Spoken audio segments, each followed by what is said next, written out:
The Tale of Mrs. Tiggywinkle by Beatrix Potter.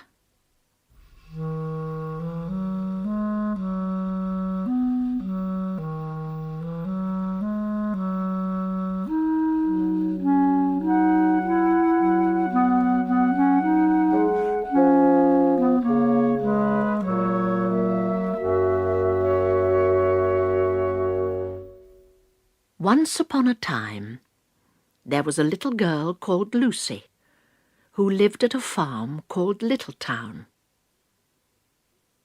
She was a good little girl, only she was always losing her pocket handkerchiefs.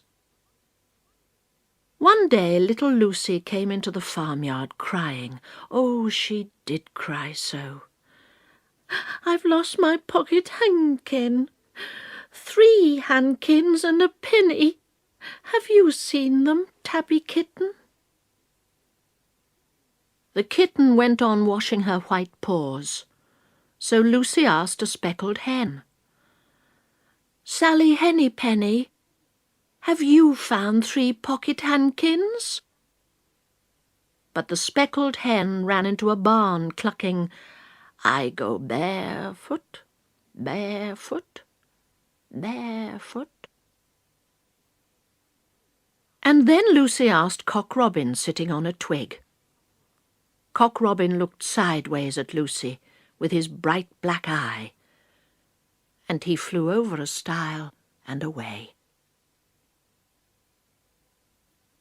Lucy climbed upon the stile and looked up at the hill behind Littletown, a hill that goes up, up into the clouds as though it had no top. And a great way up the hillside, she thought she saw some white things spread upon the grass. Lucy scrambled up the hill as fast as her stout legs would carry her. She ran along a steep pathway, up and up, until Littletown was right away down below. She could have dropped a pebble down the chimney. Presently she came to a spring, bubbling out from the hillside. Someone had stood a tin can upon a stone to catch the water. But the water was already running over, for the can was no bigger than an egg cup. And where the sand upon the path was wet, there were footmarks of a very small person. Lucy ran on and on. The path ended under a big rock. The grass was short and green, and there were clothes props cut from bracken stems, with lines of plaited rushes and a heap of tiny clothespins, but no pocket handkerchiefs. But there was something else. A door, straight into the hill, and inside it someone was singing. "Lily white and clean, oh, with little frills between, oh, smooth and hot, red rusty spot, never here be seen, oh." Lucy knocked. Once, twice, and interrupted the song. A little frightened voice called out, "Who's that?" Lucy opened the door. And what do you think there was inside the hill? A nice clean kitchen with a flagged floor and wooden beams, just like any other farm kitchen. Only the ceiling was so low that Lucy's head nearly touched it. And the pots and pans were small, and so was everything there. there was a nice, hot, singy smell, and at the table, with an iron in her hand, stood a very stout, short person, staring anxiously at Lucy. Her print gown was tucked up, and she was wearing a large apron over her striped petticoat. Her little black nose went sniffle, sniffle, snuffle, and her eyes went twinkle, twinkle. And underneath her cap, where Lucy had yellow curls, that little person had prickles. "Who are you?" said Lucy. "Have you seen my pocket handkins?"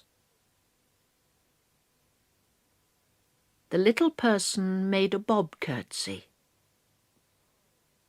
"Oh, yes, if you please 'em. My name is Mrs. Tiggywinkle. Oh, yes, if you please 'em. I'm an excellent clear starcher."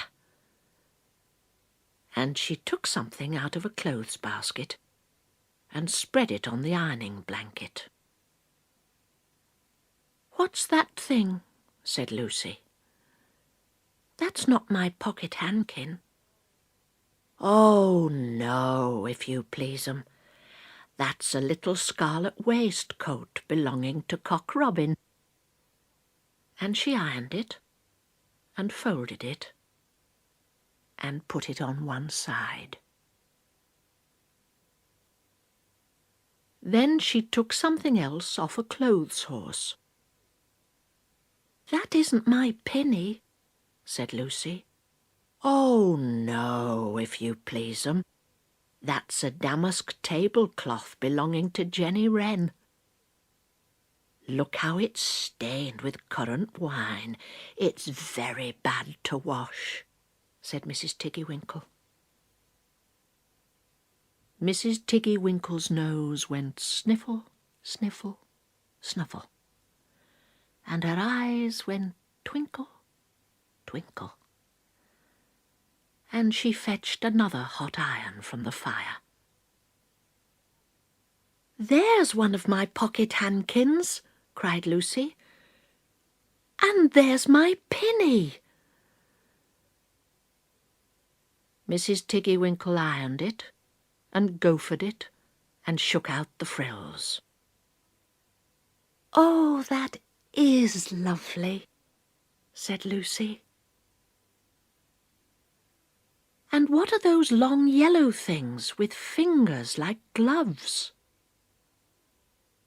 "Oh, that's a pair of stockings belonging to Sally Hennypenny. Look how she's worn the heels out with scratching in the yard.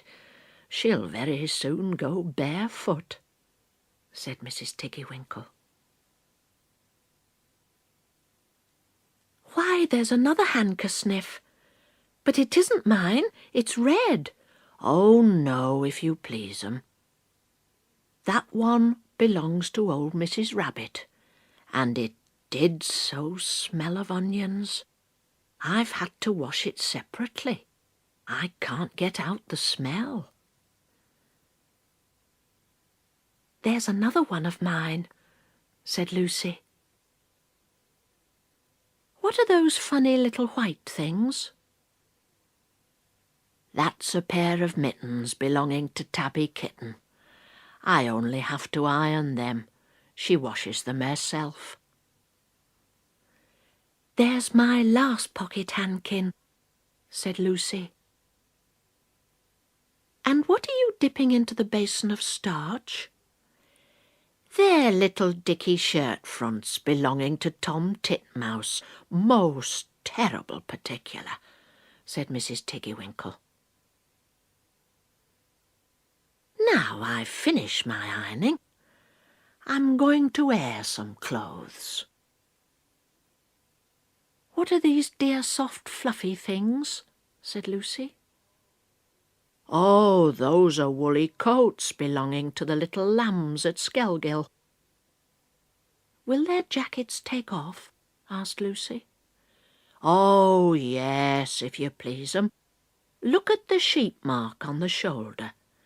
And here's one marked for Gatesgarth, and 3 that come from Littletown. They're always marked at washing," said Mrs. Tiggywinkle. And she hung up all sorts and sizes of clothes. Small brown coats of mice, and one velvety black moleskin waistcoat, and a red tailcoat with no tail belonging to Squirrel Nutkin, and a very much shrunk blue jacket belonging to Peter Rabbit, and a petticoat, not marked, that had gone lost in the washing, and at last the basket was empty. Then Mrs. Tiggywinkle made tea, a cup for herself and a cup for Lucy. They sat before the fire on a bench and looked sideways at one another. Mrs. Tiggywinkle's hand, holding the teacup, was very, very brown, and very, very wrinkly with the soap suds. And all through her gown and her cap there were hairpins sticking wrong end out, so that Lucy didn't like to sit too near her. When they had finished tea, they tied up the clothes in bundles, and Lucy's pocket handkerchiefs were folded up inside her clean pinny and fastened with a silver safety pin. And then they made up the fire with turf, and came out and locked the door, and hid the key under the doorsill.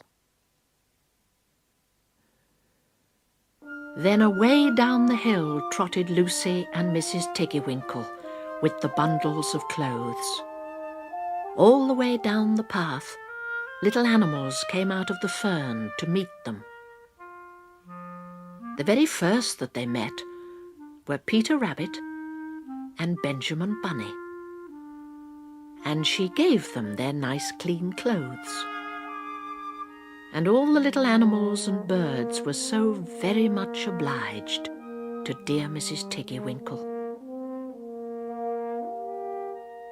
So that at the bottom of the hill, when they came to the stile, there was nothing left to carry except Lucy's one little bundle. Lucy scrambled up the stile with the bundle in her hand, and then she turned to say good night and to thank the washerwoman. But what a very odd thing! Mrs. Tiggywinkle had not waited either for thanks or for the washing bill. She was running, running, running up the hill. And where was her white frilled cap, and her shawl, and her gown, and her petticoat? And how small she had grown, and how brown, and covered with prickles. Why, Mrs. Tiggywinkle was nothing but a hedgehog. Now some people say that little Lucy had been asleep upon the stile. But then how could she have found 3 clean pocket handkins and a pinny, pinned with a silver safety pin? And besides, I have seen that door into the back of the hill called Cat Bell's. And besides, I am very well acquainted with dear Mrs. Tiggywinkle.